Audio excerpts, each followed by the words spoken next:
大家好，欢迎来到这个引人入胜的视频。今天我们要探讨一个引起全球关注的话题：数字经济的崛起和工作的变革。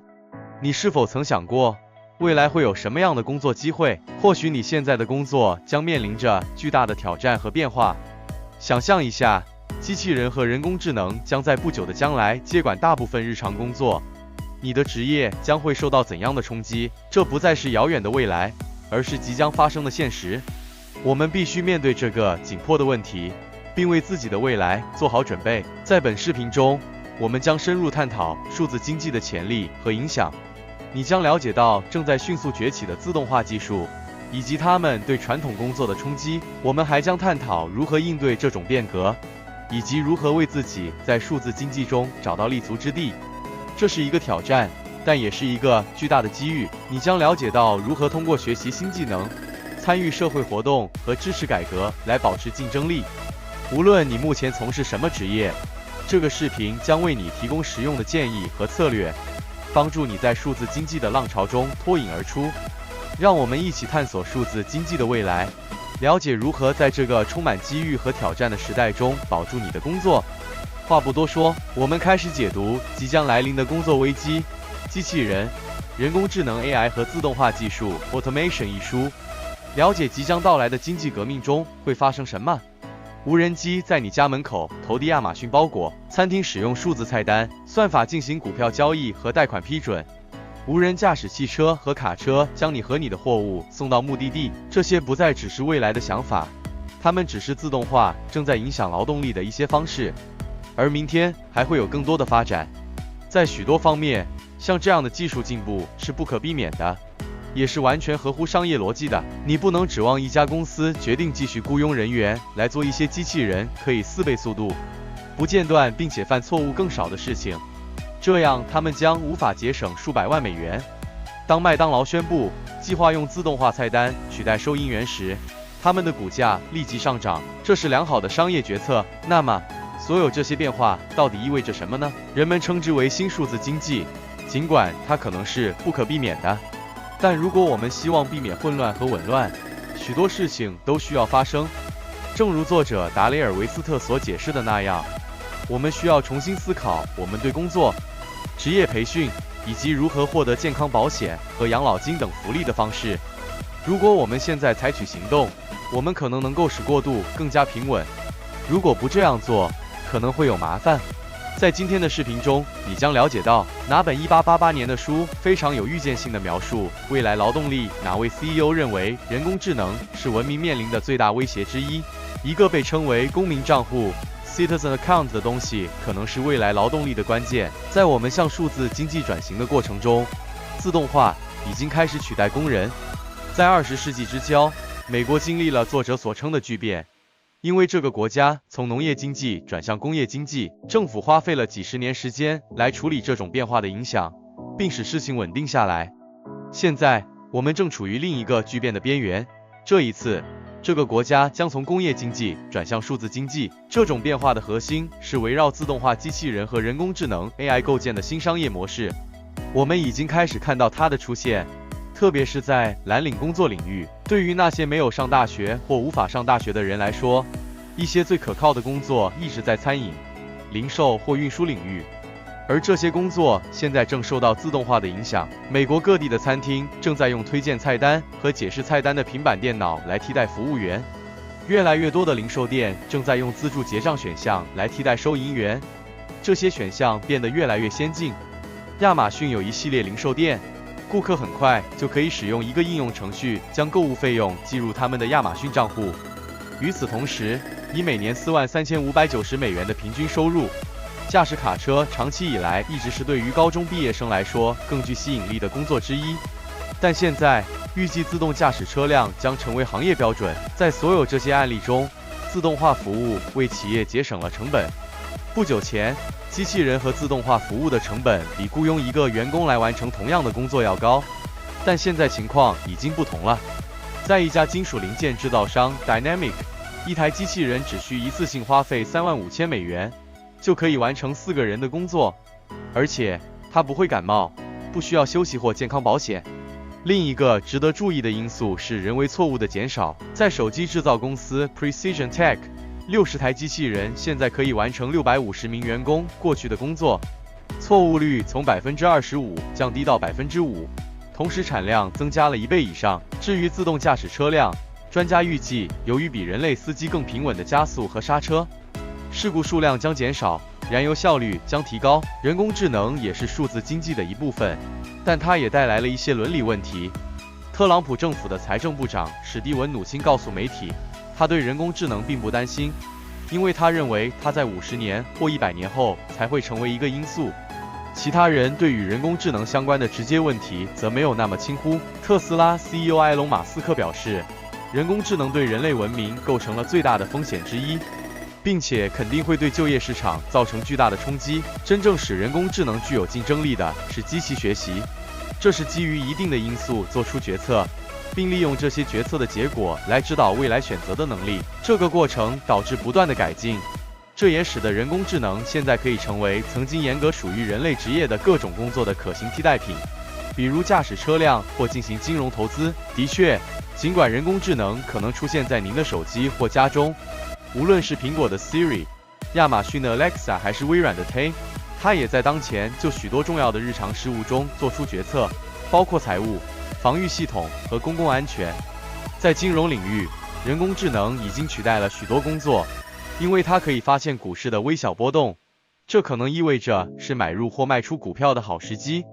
它还可以快速进行全面的背景调查，以确定某人是否符合银行贷款的资格。因此，专家预测银行分行很快可能会解雇多达1半的员工。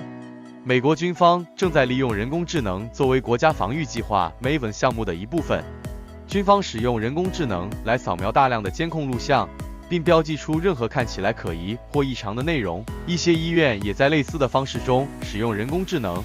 让其扫描医学图像以检测潜在的癌症淋巴结等。同样，这种自动化服务可以节省资金，因为放射科医生在1个小时内查看4张图像可以收费高达$700，而人工智能被认为更高效且更准确。但同时也出现了一些伦理问题。在芝加哥，执法部门正在使用人工智能来确定哪些地区最有可能发生犯罪活动。已经有投诉称，这导致了那些地区的无辜人民受到警察的骚扰。这凸显了人工智能的另一个重要方面，它的预测永远不可能完全客观，因为它们受到使用的数据量和质量的重大影响，以及设计者在定义系统的公平标准时所做出的价值判断的影响。物联网将改变整个行业，包括医疗保健和公共事业。物联网 IoT 是数字经济的一个重要组成部分，得益于第5代5G 互联网网络的高连接速度。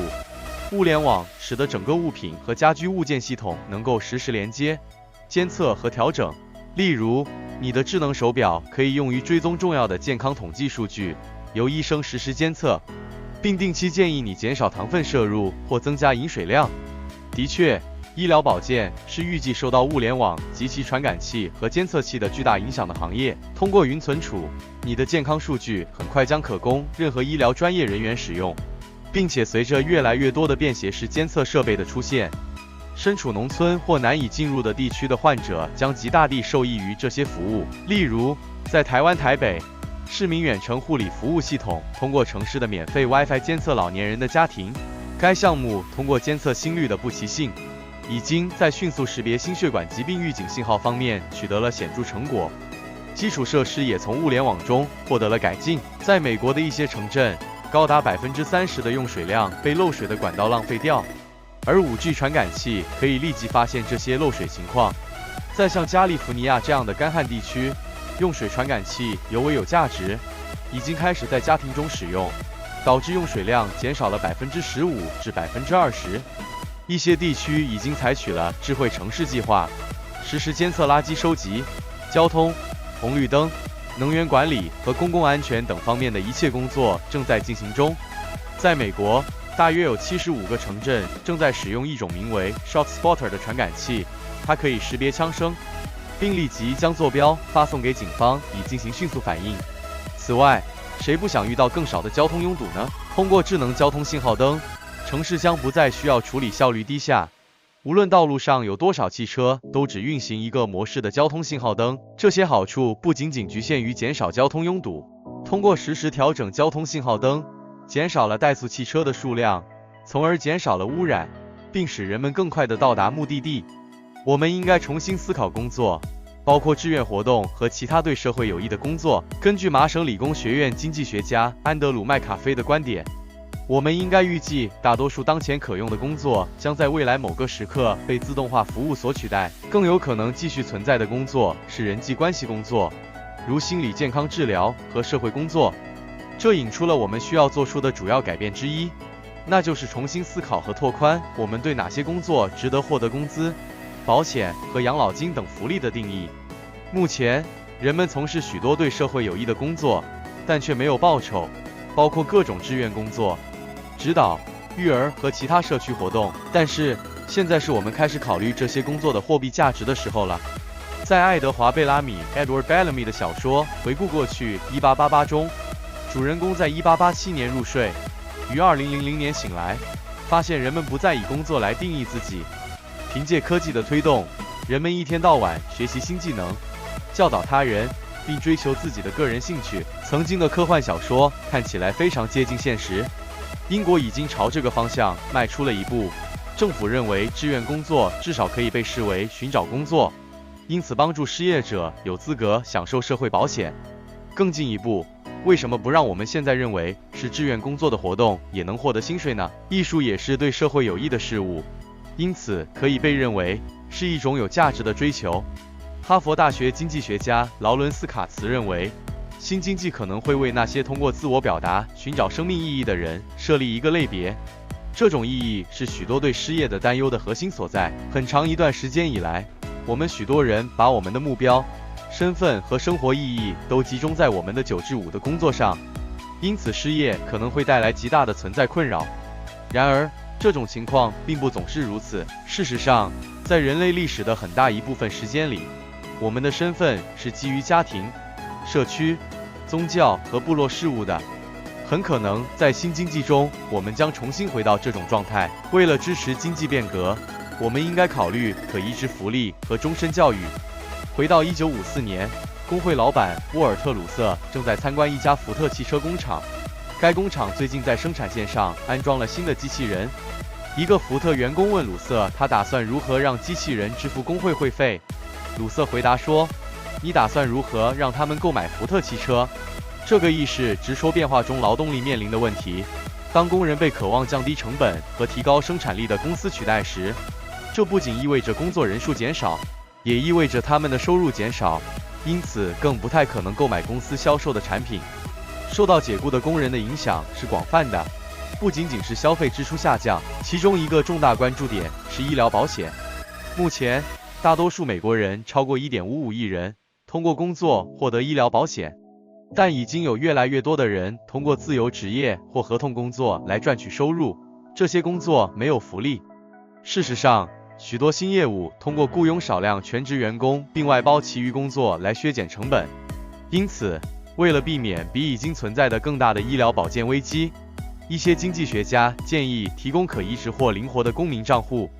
这些账户将包含一些安全网项目，所有工人都有权利获得，无论他们是失业还是全职或兼职工作。这些项目将包括健康和人寿保险、退休基金和失业补偿，以及可用于继续教育和学习新技能的信用额度。这将引出我们在为新经济做准备时需要采取的另一步骤——职业培训。人们的教育在25岁左右停止的观念已经不再适用。技术和工作在迅速而持续的变化，社会需要将教育视为终身的努力。幸运的是，远程学习已经取得了令人瞩目的进展。使用在线课程让人们可以根据自己的时间表进行学习，这对于职业培训来说是一个巨大的资产。这些只是我们在下一次经济危机到来之前需要考虑的一些因素。我们还应该讨论提供人们基本最低收入的可能好处，围绕专业许可的灵活要求，以及对最富有公民征税的新方法，以资助我们转型到新经济所需的计划。当前的政治环境不利于变革，不采取行动只会使问题变得更糟。正如我们所看到的，社会需要为许多经济学家预测的工作失业做好准备。然而，在国会几乎没有任何讨论正在进行。为什么很少有政治家关注自动化的不断增长的威胁呢？一个重要原因是当今政治的极端两极化特性，让一个充满激烈党派斗争的国会就任何事情达成一致，更不用说对失业保险等基本计划进行广泛的改变，几乎是不可能的。值得注意的是，巴拉克·奥巴马在离任前就曾提及这些问题。他在一次演讲中告诉美国人，工作力量的变化使得有必要重新思考传统的40小时工作周和最低工资的观念。在他看来，美国需要立即采取行动，为自己创造一个航道，希望能够使过渡不那么突然，这正是作者所强调的。但他认为特朗普政府或众议院和参议院几乎没有任何迹象表明他们正在努力解决这个问题。特朗普的行动表明，他将工作力量中的任何不安归咎于糟糕的贸易协议和失去的制造业就业机会，但受到威胁的工人远远不止这些因素。他应该认识到，技术进步正在改变商业模式，并威胁到几乎每个行业的工作机会。如果特朗普当前的态度不改变，他激起的民粹主义、反华尔街和反全球化情绪很可能会加剧，这对于缓解过渡到新经济将不是一个好兆头。不采取行动只会增加美国劳动力感受到的紧张和不安全感。过去，特朗普已经认识到工人们感到他们的工作甚至他们的身份处于危险之中，但除非他采取有意义的行动并努力解决新的数字经济问题，美国工人的困境只会变得更糟。研究人员已经看到失业率与自杀、药物过量和与酒精相关的死亡人数之间存在直接的相关性。普林斯顿大学的一项研究得出结论，这些问题在只有高中教育或更低教育水平的人群中尤为普遍，而这一群体在自动化引起的工作损失方面特别脆弱。我们需要进行社会和政治改革，以应对不断变化的经济。自动化已经给社会带来了影响。目前，许多新企业正在加剧美国的财富不平等现象。由于自动化，他们只雇佣了相对较少的全职员工，这意味着只有少数人能够分享收益。为了防止失业危机和危险水平的社会动荡，美国需要进行社会和政治改革。在社会改革方面，公民账户可以将医疗保险和退休金与特定工作脱钩，并建立起永久性的职业培训等社会项目。一个推动这些改革的问题在于，尽管民主党倾向于支持政府在惠及低收入家庭和失业人群的社会项目上的开支，但共和党倾向于主张缩小政府规模并减少对此类项目的开支。但真正的问题很可能源于美国最富有的1%对国家的不成比例影响力。2016年选举的数据显示，仅有100个人就占到了超级 PAC 政治行动委员会资金总额180亿美元中的10亿美元。这是少数人的巨大政治影响力。而美国最富有的1%拥有何种价值观呢？调查显示，只有35%的人认为政府应该在私营部门没有可用工作的情况下提供就业机会。他们也更有可能认为政府不应该关心失业者或公立学校的质量。虽然美国最富有的人在政治上具有不成比例的影响力，但情况不一定会保持这样。政治改革可以减少不平等，加强民主。从竞选资金改革和终止选举团开始，政治捐赠需要更加透明，以使选民对选举过程有信心。这种对民主的信心也延伸到选举过程。目前，选举团给予人口稀少的州不成比例的权利。例如，人口密集的加利福尼亚州每713637人有一个选举人，而怀俄明州每195167人有一个选举人。在最近的过去，已经有2位总统当选，尽管他们没有赢得普选。每次这种情况发生，更多的人失去对民主的信心，开始相信系统被操纵。如果美国希望缓解紧张局势，就需要加强民主，这对于为国家未来做好准备是必要的。最终总结今天视频的关键信息：未来将会有一个新的经济形态——数字经济。它基于自动化机器人和人工智能来执行大部分日常工作。为了为这一不可避免的未来做好准备，我们需要重新思考如何定义我们认为值得获得工资和福利的工作。现在我们了解了即将到来的数字经济和工作的变革，我们可以采取一些行动来应对这些变化。首先，我们需要保持学习和不断更新自己的技能。数字经济要求我们具备新的技术和数字化工具的使用能力。通过参加在线课程、培训项目或获取认证，你可以不断提升自己的技能，以适应新的工作需求。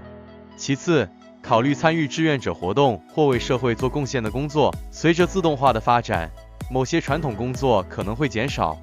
但我们可以关注那些为社会福利和社区发展做出贡献的岗位，这样不仅可以帮助他人，还可以增加自己的社交和人际关系网络。最重要的是，要保持积极的心态和适应变化的能力。数字经济将为我们带来新的机遇和挑战，我们需要持续学习和调整自己的思维方式，以适应这个快速变化的世界。总之，数字经济的到来是不可避免的，但我们可以通过学习新技能、参与志愿者活动、知识改革和保持积极态度来为未来做好准备。让我们共同努力，迎接这个新时代的到来。好了，以上就是今天的全部内容。恭喜您又听完了一本书，感谢您对我们的支持和关注，请订阅智慧传媒听书频道，点赞和分享给身边的家人和朋友，激发你的思维，发现新的世界。点击通知按钮，第一时间一起体验启迪思考与智慧的力量，开启美好未来。谢谢您，再见。